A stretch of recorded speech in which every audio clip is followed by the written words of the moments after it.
The team we're going to talk about next is the Lions. I don't know if you guys saw the game on Sunday, but the Lions got extremely lucky to win that game. Todd Gurley was supposed to not score. There's video of Matt Ryan telling him not to score. And Todd Gurley scores. You can debate on whether that was on purpose or by accident.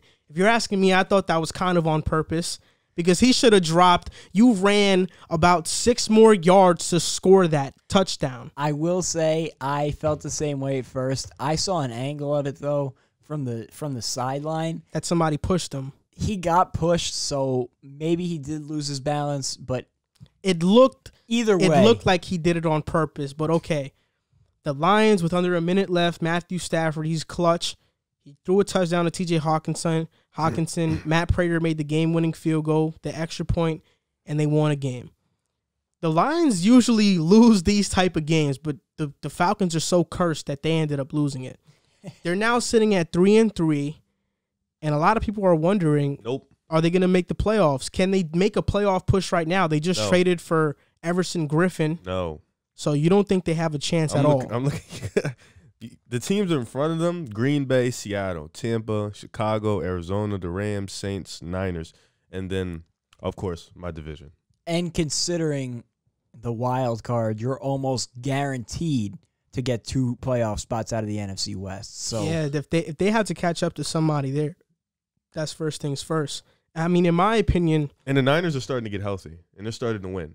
Yeah, I think they are healthy now. All 4 of the teams in that except division. Except for, like, Raheem Mostert. All 4 of those teams in that division are playoff-worthy teams. With me, I love the Lions. I love Matt Stafford. He's one of my favorite quarterbacks. It's not looking too good for them. But I think they're one of the better teams in football in terms of talent. Their coaching just isn't there. Was it Matt Patricia? They do great in the first half. For some reason, when they get a lead, Matt Patricia goes into this soft zone, and then he runs the ball more on first downs, and they end up losing in the second half. But the Detroit Lions, they're 3-3, and I feel like they could easily be 4-2 or 5-1 right now. Every single game that they've played, they've had a double-digit lead in that game against the Saints, against Green Bay. They should have beat Chicago if DeAndre Swift didn't drop that pass. They should be 4-2, and I feel like that's a common story with the Lions. Last year, the same thing. They should have been 4-1 or started out. They could have realistically started out 5-0. I always say this about the Lions, but it just rings true. They have the talent to compete, and they show it every single week that they can compete with any single team. But when I look at the schedule, I just don't see that they can get up to 9 or 10 wins, which I think is what they're going to need in order to make the playoffs. And with this gauntlet NFC, because the NFC is deep, I just don't see and that's not a knock on Detroit to not make the playoffs. They're a talented team, like you said. And if they were in the NFC East, they would make it. Yeah, probably because they're talented and they were a little banged up in the beginning of the season too. But looking at the teams that are ahead of them, I just don't see. With the Niners getting rolling, Saints are starting to get healthy. You got the Rams, Arizona's starting to win, Chicago's still in the race. And Tampa Bay is starting to get healthy. So I just don't see them catching up to anybody. It's not. Yeah, I agree. Sorry for cutting you off, but even the teams that they're gonna face, the Colts, they're a good team. It's not a walking game. The Bears, they're a good team. The Packers, the Titans. The Bucks, those are 5 hard games. Very hard. If you lose those 5, that's 8 losses. You lose right 2 there. of them, you're gonna be stuck. And I was gonna say, I think that what's really gonna come back to kill them is DeAndre Swift not catching that pass. Because if you tell me they're 4-2 right now, they're in front of San Fran. I think that Indianapolis, Minnesota, Washington, Carolina, Houston, and Minnesota again are all games they can very. I shouldn't say very easily win, but they can easily win those games. I think against Washington and the Vikings twice and the Texans, they should. They're favored in winnable those games. Yeah, and the then Panthers is probably a toss-up.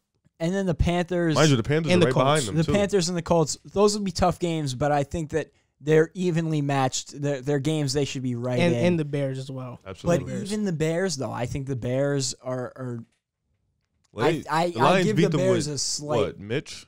No, the Lions almost lost beat them. that game. I mean, they lost the game and Mitch was playing, right? Yeah, but the thing about it is that when you look at the Bears, it's not even Mitch or Foles, even though I think Foles is better. It's at this point, it's kind of Matt Nagy's play calling that's really hurting them. And they have a really great defensive unit there. That's going to be a December matchup in Chicago, always a tough place to play. Cold. A divisional matchup, going to be a dogfight. And then after that, you have Green Bay, Tennessee, Tampa Bay. So right now, I'll say I could see them getting to 9 wins. And if you had given them that 10th win over the Bears, I think 10 wins could have been enough, especially if you had beaten the Bears once and maybe could clinch that tiebreaker between those two. You would have a real shot, but I think that Bears loss is really going to hurt them down the stretch. Even if they rattle off, 1, 2, 3, 4, 5, 6 wins in a row here, then you get Chicago, Green Bay, Tennessee, Tampa Bay, and finish off with Minnesota. But in that tough stretch, you're going to have to pull off 1, maybe even 2 upsets to be a playoff team. And with, like you said, Matt Patricia coaching, I liked him to start, but he really hasn't improved at all as a head coach. I don't think he's the right guy for the job. And players don't like him. Exactly. The one thing I'll give to Matt Patricia, and this is I think that he is a bad coach, but I don't think he's as bad as Lions fans make it out to be. Yeah.